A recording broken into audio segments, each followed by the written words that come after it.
What is going on, everybody? Welcome back to another session of the Ravi and Ray show. Today, man, we're gonna be talking. We got a hell of a good freaking card for you guys right now with UFC 281. Man, we can't wait to dive in it. Ravi, let's get it going. Let's get it going is right, man. How excited are you for this card, Ray? Dude, I'm freaking stoked for this card. This card's gonna be off the freaking walls. Off the freaking walls, man. In the main event, we got Israel, the last style bender, Adesanya going up against the only man to ever finish him in his kickboxing career. Kickboxing, not MMA. And then in the co-main event, we have Weili Zhang, or Zhang Weili. I'm not sure which way to say it. She changes it every time I see it, it feels like. Against the champion, Carla Esparza.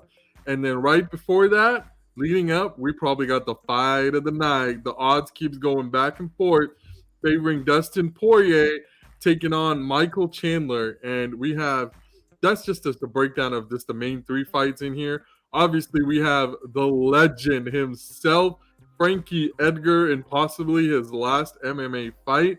You better believe the crowd's going to go crazy for him. The crowd went crazy for him during the press conference last night, Ray. Then we got Dan Hooker opening up the main card. Renato Moiciano, the guy that what's his name? Sugar Sean could not take out. He just kept on coming for him. We got the return of Dominic Reyes. Dominic Reyes, the only man to technically take out John Jones, but the judges messed it up. But it is what it is. We got Molly Meatball McCann.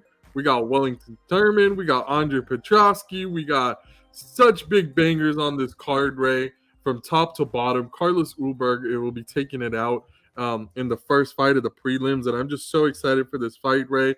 But the first fight, we're going to talk about is not the main event, not the co-main event. We'll get there, but we have to talk about this fight right here, Ray.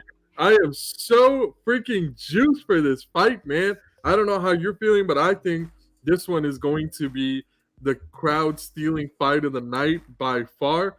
We got Dustin the Diamond Poirier, whose hot sauce is now official by the UFC, paid sponsorship by that, who beat McGregor twice, Ray, in his last three fights. He beat McGregor twice. Obviously, yeah. McGregor snapped his leg on the last one, but it is what it is. It still can't take that away from him. He was subbed out by Charles Oliveira in his title fight, Ray, but he did knock down the then champ Charles Oliveira and almost took him out, but Charles Oliveira bounced back.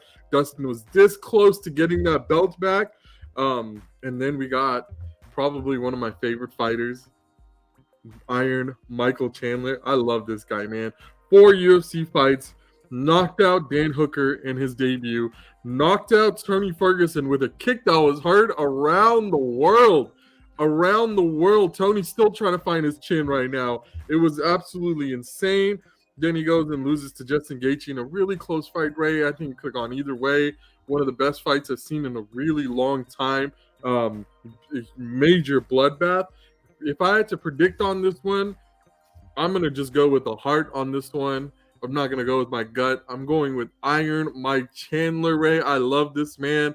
This guy is a phenomenal fighter. He's a great entertainer. He's just all around just a great guy. I'm going to take Michael Chandler, and I am going to change it to, I believe Mike Chandler will take out Dustin the Diamond Poirier in the third round by a knockout.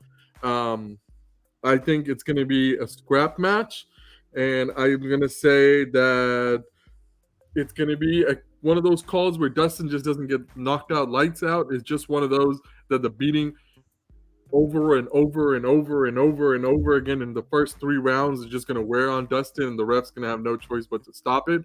What are your predictions on this fight, Ray? What are you excited for? You know, I'm going to have to say the second round knockout. I think Michael Chandler is going to take it. Yeah, I just think he's going to catch him, man. Whether it's with the leg kick, whether it's with the right or left hook, uppercut, does not matter. He is going to take him out. I do not believe there will be any submissions in this fight. The only submissions I can see coming from this amazing match is Dustin Poirier. Maybe Michael Chandler hits him, cracks him really good. You know, some of those fighters, they're still a little bit conscious. They're obviously there, but then that's kind of what they want. You know, maybe Michael Chandler falls on top and takes, might take full mount or might take half guard or whatever. But I think Dustin Poirier can utilize that and utilize his, his jiu-jitsu skills and see if he can maybe submit Michael Chandler. I think that's his only way to really win. But Dustin Poirier can knock out anybody too. He has really good punching power as well. But I just think Michael Chandler, man, I think he's just so much more explosive. And I think for me, I really like to see that in a fighter. So I'm going to take explosiveness over non-explosiveness. And I'm going to go with Michael Chandler. Yeah, man, this fight is at lightweight. Dustin, after his last fight, he talked about going up to the 170, up to welterweight, bouncing back with retirement here and there. Yeah. I just don't know. For a second, I started to think Dustin's losing interest. Dustin is not Dustin anymore. He's ready to move on. He's ready to look farther in his life. And then he comes out with that Eminem look like he normally does. And I freaking love it, man. He's just coming back to his roots. And I think it's kind of watching the press conference swayed me to almost take Dustin Poirier today, right? Because watching the press conference, Dustin looks ready. He looks like he still has that chip on his shoulder that he was born with. And it's going to be such a close fight. Win, lose, or draw, I don't care who wins this fight. I'm just so excited we get to see this fight. But we're going to move it on to the co-main event, Ray.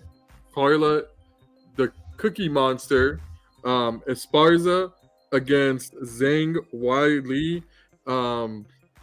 This one's going to be, in my opinion, I don't think this fight's going to be close at all, Ray. I think Zhang is just going to run circles around Carla.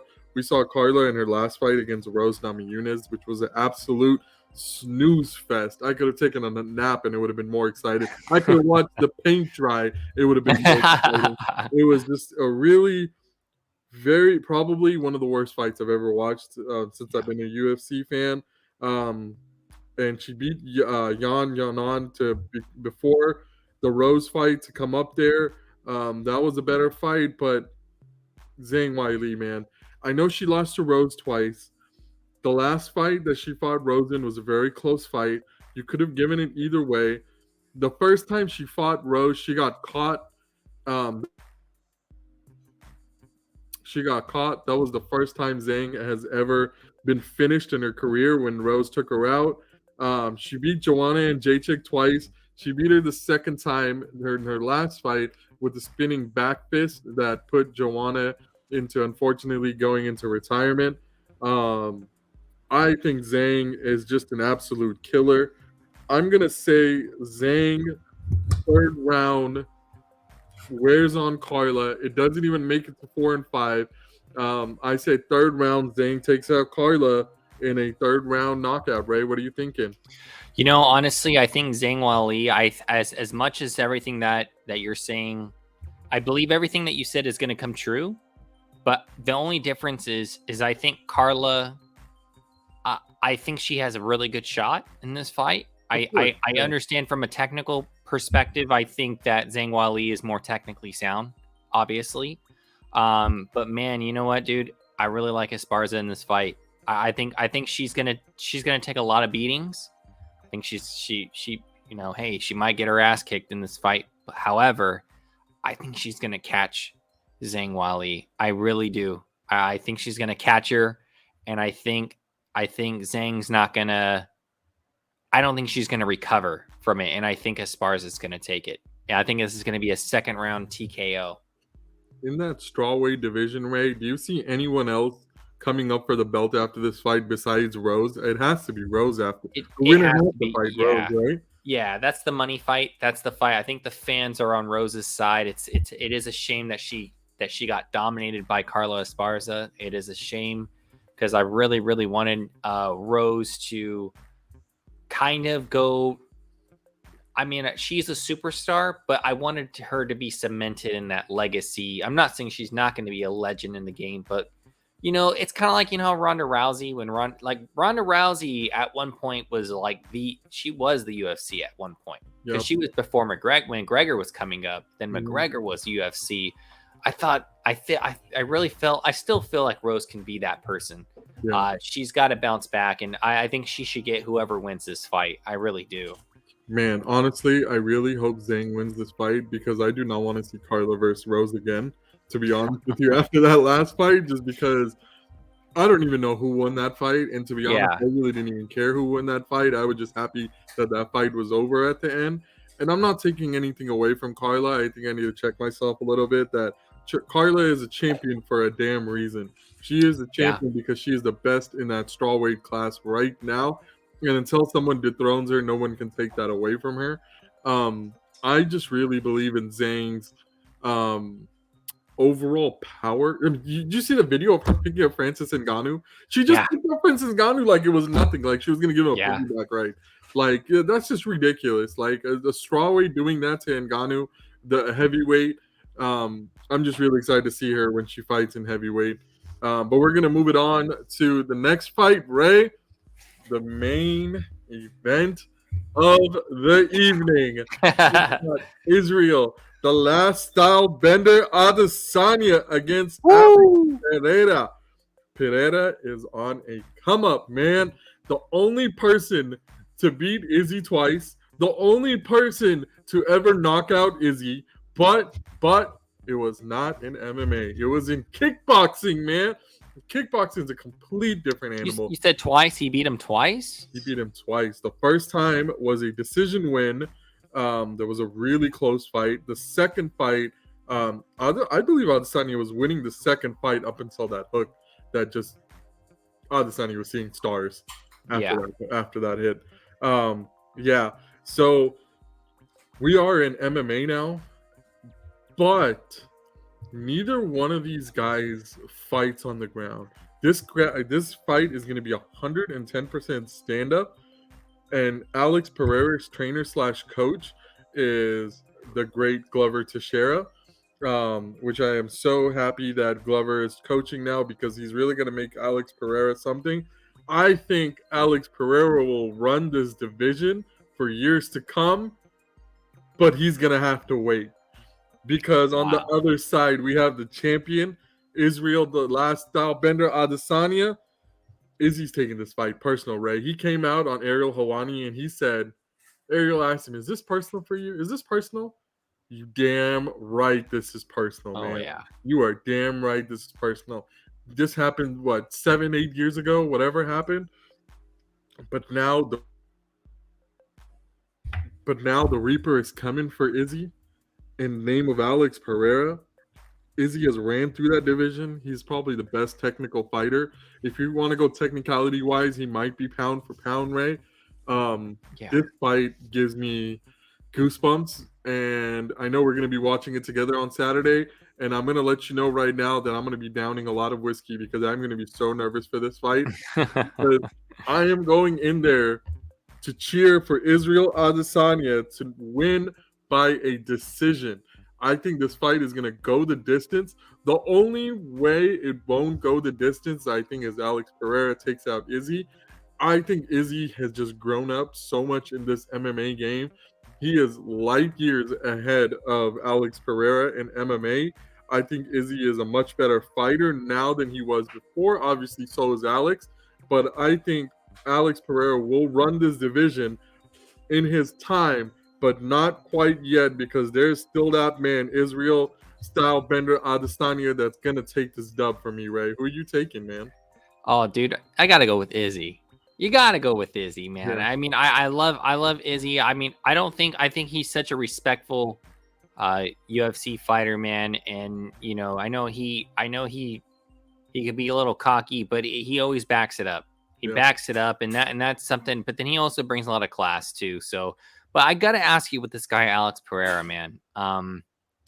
He's 6-1, right? He's had 7 professional UFC fights. Right. So he's obviously hasn't been in the UFC for that long, correct?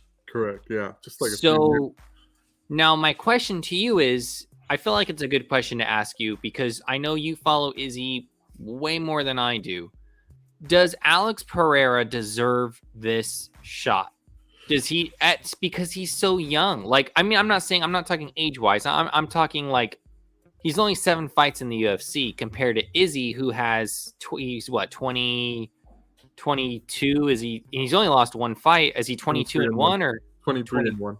23 and 1? Mm-hmm. So I mean, the difference there is a lot of fights. I mean, he's been in the UFC, and I get it. I mean, so this guy Alex Pereira, I'm assuming Robbie probably knows better than I do. So he was been in kickboxing for a long time, and then now he made the transition to UFC, and he's just been kicking everyone's ass in this division, or? That's exactly what it is, right? He finally made that transition to MMA that everyone has been waiting for him to come. Obviously, there comes a time and a place for every fighter to, come into the UFC.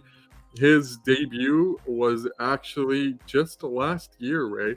November 6th in UFC. Before that, he was in MMA, but it was outside of the UFC. Just last year, November 6th, just a little over a year ago, was his debut fight. And he won that fight by knockout. He comes back next fight. Oh my God, Ray, that fight versus Alex Pereira versus Bruno Silva, I was jumping up and down on my seat for Bruno Silva. I thought he was going to take it home. Alex Pereira just wore on him late, and he ended up getting the win. It was a really close fight, possibly one of the best fights of the year. This has to go on Fight of the Year candidate. And then he goes on to fight Sean Strickland. He boosted from Bruno Silva, non-ranked, to Sean Strickland. I believe he was ranked like number 4 at the time. He goes into Sean Strickland. Sean Strickland's talking all this smack. Oh yeah, this, that, the other, this, that, and the other. I think there's a couple screws in that guy, loose in that guy's head. But whatever happens. Sean Strickland is a great fighter. He's a stand and bang type of guy. But stood that number. I believe he was number 4. That number 4 ranked guy stood no chance against Alex Pereira because midway in the first round, he knocks out Sean Strickland ice cold, man. Wow. I know a lot of people are saying, that, Pereira doesn't deserve this, Pereira this, Pereira that. Are they right? Maybe. But, Ray, if it's not Alex Pereira, then who? Like, who is going to fight this man? Like, Robert Whittaker has has lost to Izzy twice. Marvin Vettori has lost to Izzy twice. Izzy's running laps in this division. He's already beat Paulo Costa. Paulo Costa is just coming off some big wins right now. Who else is in that division that I'm blanking on, Ray? Derek Brunson. He was in calling for Brunson. Brunson lost. Sean Strickland lost. Jack Hermansson's on a downtrend. He called out Darren Till. Darren Till's been gone. He beat Jared Cannonier in his last fight. There's no one left for this man. There's nobody left for him. It had to be Alex Pereira. Notion that Alex Pereira doesn't deserve it is probably true, but you know what? It doesn't even matter at this point because there was no one left for this man, dude. Yeah. I was going to ask you, how did you feel about maybe Izzy going back, I believe, up in weight and versing that guy he lost to? I forgot his name, but Polish power, Jan Blachowicz. Yes, I knew it was a very difficult name, but I feel like you had the answers and I did not. But has he had any thoughts of going up and maybe giving that guy another shot? Is that guy still the champion? Did he lose his belt? Jan Blachowicz lost his belt to Glover Teixeira. Teixeira fought oh my God, how am I blanking? Jerry Prohaska. Oh my God, that fight was so amazing. They're gonna run it back. Wow. Next month? Yeah, next month is the rematch for Glover versus Jiri. Wow. That's going to be a fun fight. So Jiri is technically the champion right now. That fight was so close with Glover. I'm going to say that Jiri might still win that fight. Mm-hmm. And if I'm Izzy, I am not going after Jiri, man. Jiri is a different animal. Do not go after Jiri, Adesanya, because Jiri, that guy's just insane. The way he fights with his hands down. He wants you to come towards him. He's gonna land that one punch that will knock your lights out. Um, I would go after Jan Blachowicz before I go after Jerry Prohaska if I'm Izzy, for sure. I think Izzy should. I mean, I think if Izzy beats Alex Pereira, which I think we all think he will beat him, I think he has to take that step. I mean, that's the only challenge that I can see for him. Yeah. And maybe he gives him that guy another, maybe that guy, because he's the winner. Maybe he gives Adesanya Izzy a shot, and we'll see what happens from there. But I think that should be his goal, man. I mean, I feel like when fighters, they just dominate their division so well, I mean, there's nothing but that you can do but go up, because you need new competition. You need new challenges for yourself. And Izzy is so good in his own division. It's kind of like, you know what it kind of reminds me of? It reminds me of Mighty Mouse. When Mighty Mouse that's all he did was just destroy his whole division from top to bottom.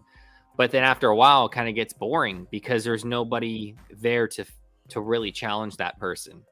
Right. So I think he should go up. I think he should, after this fight, if he does beat Alex Pereira, if he loses to Alex Pereira, how shocked would you be? Would you be very concerned as an Izzy fan that he may not be able to be that same Izzy if he loses this fight? Has that ever crossed your mind, Ravi, a little bit? Like, if this man loses, like, holy crap, he's lost him. Now it'll be number 3, right? If he loses it. So, I mean, talk about bragging rights to the max. I mean, yeah, would you be concerned as a Izzy fan? Would there be something that you would be like, okay, yeah, this is gonna be really crazy? Yeah, absolutely. I think it would definitely be a scary thing because what is Izzy known for? Honestly, his confidence, right? If Izzy loses to this man on Saturday night, there isn't a person on this in this world that would lose their confidence after be like, all right, man, I've run this damn division for years now. I beat Anderson Silva. I beat all these boys twice. I'm going on a third time possibly next. And there's one man that I cannot escape, and it's Alex Pereira. Why am I going to keep fighting in this division if I can't beat Alex Pereira? These guys, they have different mentalities. Obviously, Izzy's going to want his rematch if he loses, which he definitely deserves. But let's say you're talking about him moving up a class. I'm thinking he maybe moves down a class. Really? Because so the difference, right? Kamaru Usman and Israel Adesanya. Yeah. Best friends, right? Kamaru Usman said, I am not going to go up one class and go after another Nigerian fighter, because Kamaru's like, to me, I'd rather have 2 Nigerian fighters than 1 Nigerian fighter with 2 belts. So he doesn't want to beat Izzy. He doesn't want Izzy to beat him. They're too close to each other. He just said the money has to be absolutely crazy, which I don't think they would be able to get out of the UFC. I'd say, hypothetically, right? Hypothetically, Kamaru Usman gets his rematch. Well, let's start off with this. Alex Pereira wins, right? Okay. He fights Alex Pereira, loses again, right? Kamaru Usman goes to London, fights Leon Rocky Edwards, loses to Rocky. Something happens. He loses to Rocky, right? How about have them both switch? Kamaru Usman goes up a class, Izzy goes down a class. Usman at 185, Izzy at 170. And they can both make it. Usman's a bulky guy. He's 6 foot, but he's bulky. Izzy's 6'4". Izzy's 6'4", but he's really skinny. He can make 170. He doesn't even get it. He doesn't even get to 185 on his weigh-ins. He's like 184 and a half. So gotcha. So he'll have no trouble losing that, I'm sure, that weight. Kevin Holland is the same build as him, and he's making 170 just fine. I think Izzy can make it. That's a hypothetical long-term thing. I think a lot has to play out for that to happen. Yeah. But if that does come into fruition, I think it would be the best thing ever, because Usman has the power to compete with those 185ers. Izzy has the elusiveness to keep up with these 170s. I think they can switch and run each other's division now. And I think that'd be the best thing for them. Rather than Usman talking about that he wants to move up to 205, I don't really like that move from him because he's moving up 2 weight classes. Oops, sorry. Yeah. Get out of here, Siri. Usman's talking about moving from 2 weight classes from welterweight to light heavyweight, but Yeah. that's a lot of weight, man. That's a lot. That is 35 pounds he has to put on. 35 pounds at 6 foot tall. So if you don't mind me asking, because that's at 205. Mhm. So what's Kamar Usman's walk around weight? Forget about how do you think he weighs over 205? I would assume between 195 or so, around there. 195 to 205. You think that's what he weighs? Yeah. Okay. But here's the thing. His walk around weight's at 195, right? Okay. He needs to build up all that muscle and lose all that fat after that, right? To make these weights. Yeah. If you're just like going in with no weight cut at all, then here's the difference, right? So if Usman goes into the fight, his normal walking weight's 195. He puts on 10 pounds, gets to 205, makes the weight just fine, right? Jiri Prohaska weighs in at 205. By the time the fight night comes, Usman's gonna be 195, probably back down to his regular weight. Jiri Prohaska might be 225, 230. And that's a big weight difference. You have to keep that into consideration. That Absolutely. I just don't think Usman should go up that much in class. I really don't want to see him in 205, to be honest with you, because I don't either. That doesn't seem logical to me, because I think he would really get rocked, because like you said, that's 35 pounds more of force coming to your face, and especially on that ground game as well. Right. You get them against the cage, you can lean on them, kind of tire them out like that, put all your body weight on them. Just like Jan Blachowicz did to Adesanya, Absolutely. So, man. I don't think I'd like to see that either. I agree with you on that. Yeah. But I called it a decision win for Adesanya. Ray, what did you have again? Oh, I had Izzy. You know what? I have Izzy taking him out in the second round. I don't have him by TKO. I literally have him by knockout completely. I think Alex Pereira is gonna get and I'm gonna call it. I think Izzy's gonna hit him with everything you can think of. I think Izzy's gonna win by a leg kick. I think he's gonna kick him right in the freaking face, and I think he's gonna get knocked out completely. Whether it's a front foot kick or he's just gonna come over the top, I think he's gonna clip him with both, and I think he's gonna knock him out. I'm probably going to lose my voice if that happens on Saturday, Ray. So I don't know about our Sunday podcast. I guess we'll have to stay tuned for that. Oh, yeah. Excuse me. I think my brother called it, and he said, my brother is the biggest Izzy fan I know. Like, he freaking loves Izzy. He said he's watched every single one of Izzy's fight. Not once, probably not twice, maybe about 3-4 times each one of them, going back to before Izzy was even in UFC. So he loves Adesanya. He came in, my brother, I was talking to him on the phone last night, and he said, this doesn't feel like Adesanya. Something's different than this Adesanya. This Adesanya, he said, reminds me of the Adesanya that faced Paulo Costa. And if this is the Adesanya that faced Paulo Costa, Alex Pereira can very well likely get knocked out in the second round, Ray. You might have just called it. You might have just called it, honestly. We'll have to wait and see. I just cannot wait to see this fight. And I'm going for Izzy all the way. Like I said, I love Alex Pereira. He's, I want to see him become champion in middleweight sooner than later. But right now, it's still Adesanya's time. I think Pereira is the next in line to run this division. But yeah, we're going to have to wait and see on Saturday, man. That's the big kicker. It's going to be amazing. Absolutely amazing. Absolutely. Well, that's all we have for you. If something crazy happens, you might even see our faces on Saturday night because we'll be screaming in so much excitement. But until next time, thank you everyone for tuning in to the Ravi and Ray show. And until next time, we will see you Sunday night for football reactions. Right, Ray? Absolutely. There we go. Have a good one, guys. Thank you. Thank you, guys.